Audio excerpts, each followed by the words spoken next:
I'm a traffic safety engineer for the Road Commission for Oakland County, and with me is Danielle, our Director of Traffic Safety. Hang on. Are you guys able to hear him? That a little bit better? I can always speak a little bit louder if you need me to. This evening what we're going to present to you is a potential project for safety improvements along Dixie Highway from Davisburg all the way north to where it reconnects in I-75, including Springfield Township, Groveland Township, and Holly Township. This plan at this point is a concept. We're reaching out to the local communities to get feedback from you guys to see what your input is and what your feeling is on this project. For us, this is a little bit time sensitive.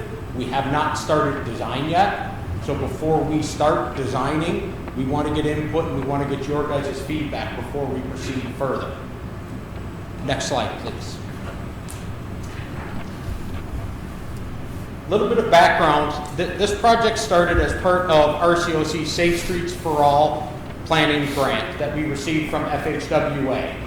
Part of this was a county-wide initiative to look at Oakland County as a whole for potential improvement projects that increase the safety for all roadway users.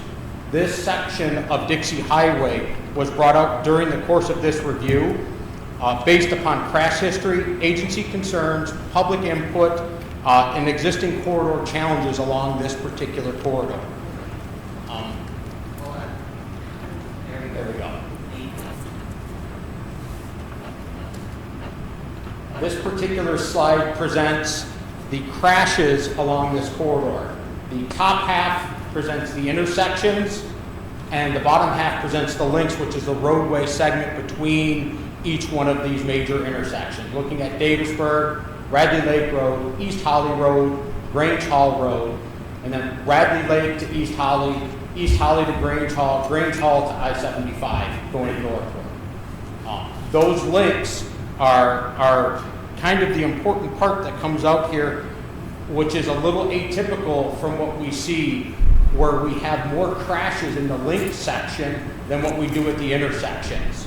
That just lets us know that it's not just an intersection issue, it's the entire corridor where we're seeing crashes along this way.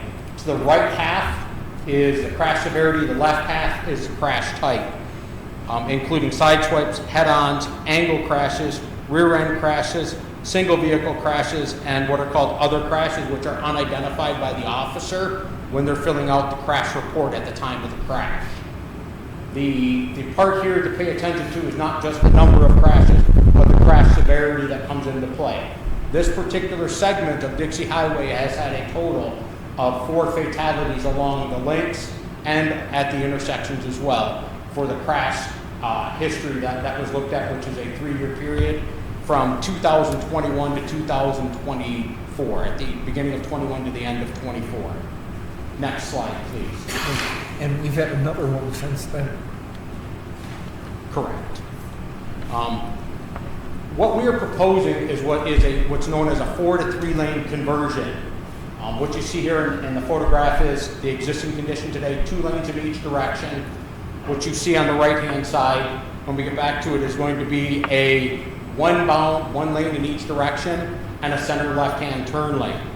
What will happen there is the road will be reconstructed, it will be resurfaced, and what we will do is we will establish a center left turn lane with a single bound in each lane and a widened shoulder. The important thing to notice here is the capacity of a 4-lane section versus a 3-lane. Operationally, they operate very similar. FHWA has conducted a lot of studies on what the capacity is of a 4-lane road versus a 3-lane. On roadway segments that operate around 18,000 vehicles a day, they operate essentially the same. That's because as you are going in that 4-lane section, what happens today, if someone is going northbound and they want to make a left-hand turn, they stop in that inside through lane. People behind them must slow down and they must either change lanes or they stop. Same thing going the opposite direction as southbound. So that center left turn lane where traffic tends to go faster ends up stopping and getting congested because of those left turn movements. That's where the center left turn lane introduces a lot of reduction in crashes because now you have a dedicated lane. So So traffic then ends up moving outside. That's where we get the introduction to the side swipe crashes that were shown a little bit earlier, or weaving and things of that nature, which tend to lead to more crashes. The widened shoulders also provide some benefit for vehicles that have broken down or disabled. They can pull off to the side of the road where they can get out of that lane of traffic. That opportunity doesn't exist today along the Dixie Highway corridor. What this also does is this allows us to install traffic signals at Radley Lake Road and at East Holly Road. As a practice, RCOC does not install traffic signals at intersections that do not have a center left turn lane. This is done because as traffic is moving up to that intersection and they see a green indication, they do not expect traffic to be stopped in front of them. In a 4-lane configuration, you're going to have a left-turning vehicle on that inside through lane stop for traffic. And what is going to happen is the traffic is moving northbound at a predicted rate of speed near the speed limit. They potentially can impact that vehicle stop to make that left-hand turn at speed, which increases crash severity and increases the potential for injury at those locations. That's why, as a practice, RCOC will not install a signal unless we have a center left turn lane at an intersection. Next slide, please. This gives an overview of the entire corridor, showing the existing traffic signal at Davisburg Road, the existing traffic signal at Grange Hall Road, the proposed signal at Radley Lake Road, and the proposed signal at East Holly Road. This is just the general overall section. What RCOC is proposing to do is to implement this in segments to roll this out in consecutive years. We would do segment 1, which is from Dixie Highway to Oak Hill Road, which is approximately 2.5 miles. Then the next segment would be from Oak Hill Road to Grange Hall, which is just shy of 3 miles. And then the final segment would be from Grange Hall all the way up to I-75, which is just shy of 5.5 miles. As I said earlier, we're proposing to install a traffic signal at East Holly and at Radley Lake Road. Next slide, please. A little bit of background. These are traffic volumes that we've accumulated from over the years along this corridor. The color coding on the sides of the table shows which segment they belong to along this corridor. This first segment is from I-75 moving all the way up to Davisburg Road. On average, each one of these segments, roughly in that 18 to 20,000 range of volumes per day. That is the average annual traffic daily volume. What that means is, on any given day, that's what you would expect to see on this corridor, is approximately 20,000 vehicles a day, both directions, northbound and southbound. Dixie Highway has a pretty evenly distributed flow of traffic, northbound and southbound. Next slide, please. Getting into this next segment is inside the limits of where we're proposing this project at. From Davisburg to Radley Lake Road, that volume drops to roughly 12,000 to 13,000 cars a day. Moving forward from Radley Lake up to East Holly Road, again, we're floating in that 10, 11, 12,000 cars a day. And then going from Oak Hill, or from East Holly all the way up to Oak Hill, we're floating right around that 9 to 10,000 vehicles a day. You'll notice in most of this data, counts were not taken in 2020 during COVID. We did not do counts because we knew traffic volumes were adjusted during that time period. We try countywide to do a count every 3 years on every roadway segment. It's been really difficult with the I-75 construction along Dixie Highway. We are planning to get additional counts this year on Dixie along the entire corridor once MDOT finishes with their construction work, which we're told is the end of this month. So we will do counts probably, hopefully in mid-September, to update these numbers to see what the traffic trends are. What this gives us is, again, looking at the historical volumes, what is traffic doing along the corridor? We use this to look at it to go, is this a potential option to address the issues? That 15,000 car threshold is where we sit at and kind of go, that's where operationally we got to investigate it a little further. If it gets more than 18,000 vehicles a day, it's not a good candidate for a 4 to 3 lane conversion. Continuing further north, from Oak Hill to Tyndall Road, the volumes continue along that same trend, roughly 6,000 cars a day. From Tyndall to Buckle Lake, Again, we're right around that 5,000 to 6,000 cars a day. And from Buckle Lake all the way up to Grange Hall, we float right in that 6,000 to 7,000 vehicles per day. Continuing further north, looking from Grange Hall to Tripp, the volumes drop significantly here to right around 5,000 to 6,000 cars a day. From Tripp to Perryville, we float right in that 6,000 cars a day. From Perryville to Loring, we're floating right in that 4,000 to 5,000 to sometimes 6,000 cars a day. Next slide, please. Continuing north, Loring to Groveland, we float right in that 5,000 to 6,000 cars a day. Groveland to McClellan, we float right in that 5,000 to 6,000 cars a day. And then again from McClellan to I-75, we're floating right again at the 6,000 to 7,000 vehicles per day. I will note that in the 2023 counts that we did here, these were done during the time that MDOT had just started their I-75 project, and they were doing bridge work along this corridor with lane reductions. So those numbers right around that 9,000 reflects some of what you might anticipate to see with construction activities on I-75. Next slide, please. What we're showing here is conflict points at intersections and along the corridor, the lengths of the corridor.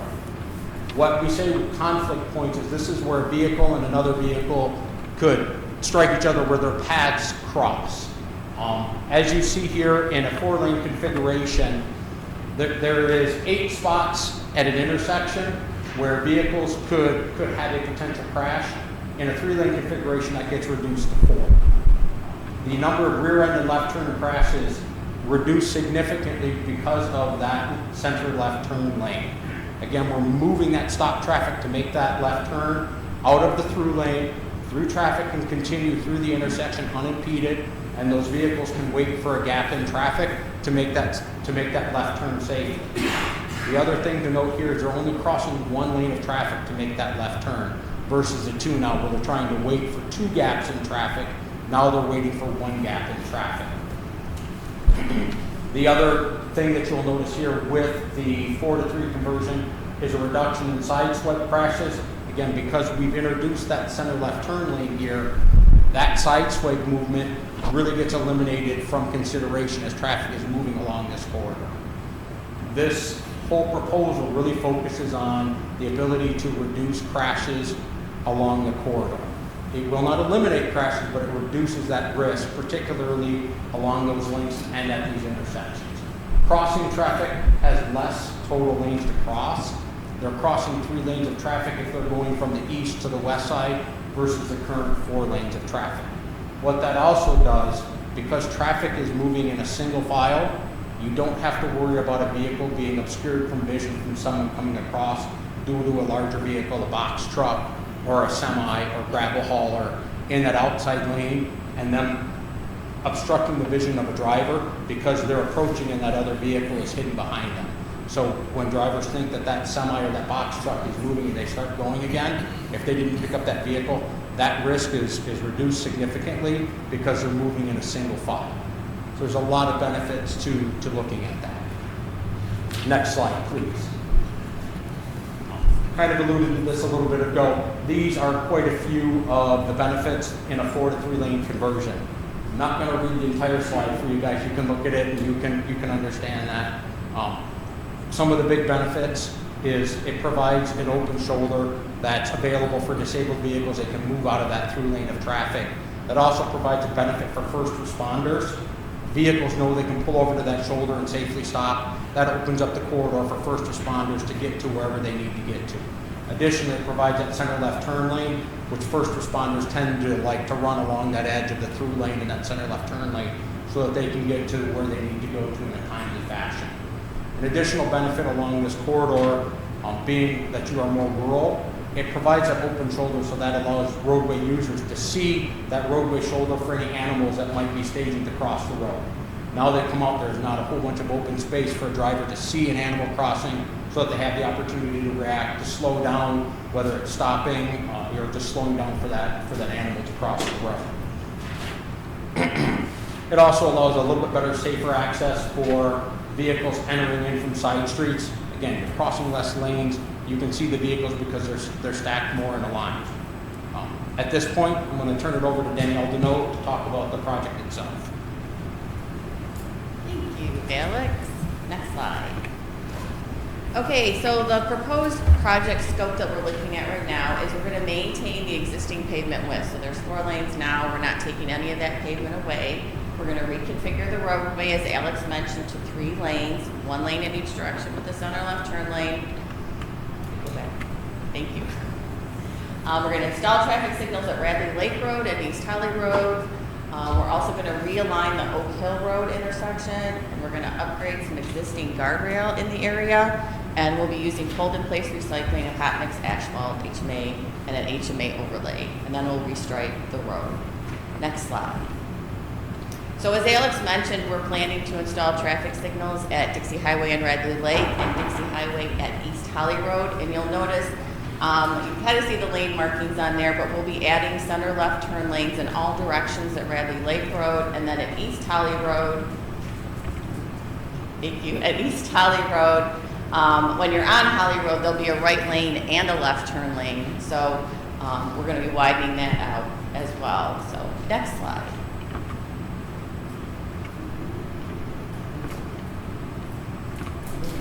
Thank you. Danielle, Yes. I want to let this lady come on in. Oh. We've got some chairs over here. Okay, thanks. Thank you. So one of the things we are taking into account, we know the Michigan Renaissance Festival is a huge attraction up here. So we will be, Alex has already started conversations with them because we want to ensure that they have the appropriate lanes to get traffic in and out of the Renaissance Festival. We know it's a huge, when they're trying to get in, they're using one of the through lanes to turn left, and they're also using the southbound right lane to turn right. So it's something that we're looking at, and we're taking that into consideration. That's why we're looking at the widened shoulders, so that perhaps they could use that widened shoulder as they're coming southbound instead of the through lane. Next slide. So finally, and Alex alluded to it a little bit, segment 1 from Davisburg to north of Oak Hill, it's about 2.5 miles, and we're estimating that'll cost about $4.8 million. Segment 2, which is from north of Oak Hill to north of Grange Halls, just under 3 miles. That is about $4.2 million. And then segment 3, which is up here in Holly, that's about 5, or Hardin Holly is about 5.5 miles, and that's about $6 million. Segment 1 will be the initial phase and is proposed for construction in 2028 or 2029, because we know MDOT is reconstructing the I-75 ramps at Grange Hall. So we're trying to be in coordination with that so that we're not overlapping. And then the remaining segments will be planned for construction in subsequent years after segment 1. Next slide. So what we're looking for from the township eventually is a board resolution to commit and support to our project, just acknowledging our scope of work, understanding that the project will be implemented in phases. As I said, segment 1 will be in 2028 or 2029, and then the remaining segments will be done after that. As Alex also mentioned, we are actively looking for funding, but we want to make sure that we have support from the townships before we really pursue it and start the design. So When you say support, are you talking financial support? no financial support. We're not asking for any financial support. The only thing we're asking from you is a commitment to support our project through a board resolution. That's all we're asking for. So we're happy, Alex and I are happy to take any comments, any questions. We're here to get your input and take it back so that we can study and follow up on the next steps. I'd like to start the questions with the audience, Of course, and then we'll turn to the board. of course. Yes. First of all, I want to know, do either one of you